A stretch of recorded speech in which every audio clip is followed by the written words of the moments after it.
Selamun aleyküm arkadaşlar.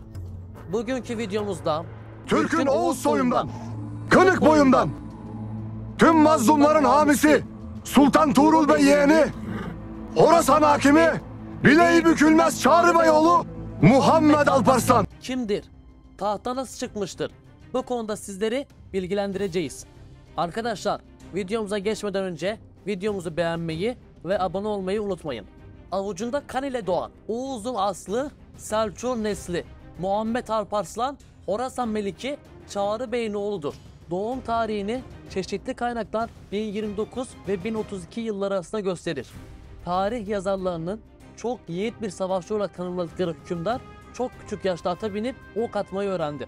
Henüz küçük yaştayken babası Çağrı Bey'in hastalanması üzerine idareyi ele alarak Gazneli taarruzlarını durdurması, yine babasının sağlığında 1049 yılında Karahanlılar ve 1058 yılında Gaznelilere karşı zaferler kazanması, zaten Çağrı Bey'in son yıllarında veliaht sıfatıyla fiilen yönettiği Horasan Selçuklu Devleti'nde ve hatta bütün Selçuk topraklarında büyük bir itibar kazanmasına yol açmıştı. Bu sebeple Çağrı Bey'in Recep 451'de ölümü üzerine Horasan Meliki olduğu zaman hanedanın diğer mensupları arasından itiraz eden çıkmamış. Ayrıca onun tutum ve davranışlarından ileride Selçuklu Sultanlığı içinde kuvvetli bir aday olacağı anlaşılmıştı. Sultan Tuğrul Bey 1063'te ölünce Selçuklu ülkesine taht kavgaları başladı. Oğlu olmayan Tuğrul Bey vasiyetinde Çağrı Bey'in oğullarından Süleyman'ın tahta geçmesini vasiyet etmiştir. Selçuklu veziri Amidilmülk bu vasiyeti yerine getirdi ve Rey kentinde Süleyman'ı sultan olarak tahta çıkardı. Alparslan, Tuğrul Bey'in ölümünden hemen sonra Vezir Amidülmülk tarafından tahta çıkarılan Süleyman'a karşı harekete geçmeye hazırlandığında ağabey Kirman Meleki Kavurt, amcası Musa İnanç Yapku, Çağrı ve Tuğrul Beylerin amcazadeleri olan Selçuk'un torunu Kutalmış da Çağrı ve Tuğrul Beylerin amcazadeleri olan Selçuk'un torunu Kutalmış da taht üzerinde hak talep ediyordu.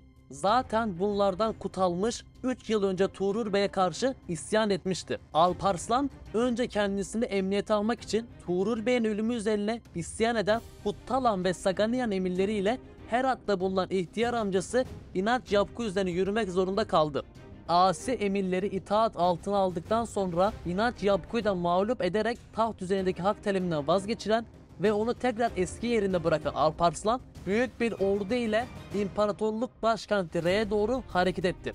Ancak onun bu meşguliyetinden dolayı gecikmesi sırasında kendi adına hutbe okutarak sultanlığını ilan eden Kutalmış 50.000 kişilik ordusuyla Rey üzerine yürümüş ve karşısına çıkarılan kuvvetleri bozguna uğratarak Vezir Amidülmülk'ü kuşatma altına almıştı. Tahta çıkarılan Süleyman ise sultanlığını kabul etmeyen rakiplerine göre kendi zayıflığını fark ederek daha önce Rey'i terk edip Şiraz'a çekilmişti. Kutalmış'ın karşısında uzun süre dayanamayacağını anlayan Amidilmülk, Alparslan'dan yardıma gelmesini isteyerek onun adına hutbe okuttu. Böylece olayların başından beri Alparslan'ı sultan olarak görmek isteyen ordu içindeki pek çok kumandan ve askeri de bu olay memnun etmiş oluyordu.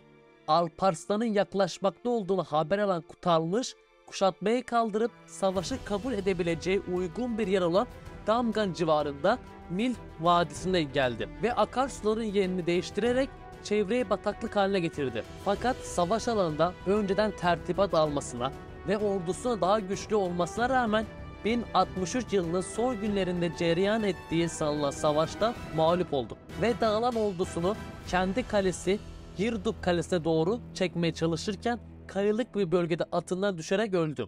Alparslan hükümet merkeze girmesi üzerine de İsfahan'a kadar ilerlemiş olan Kirman Meleki Kavurt kendi topraklarına geri döndü ve Alparslan adına hutbe okuttu.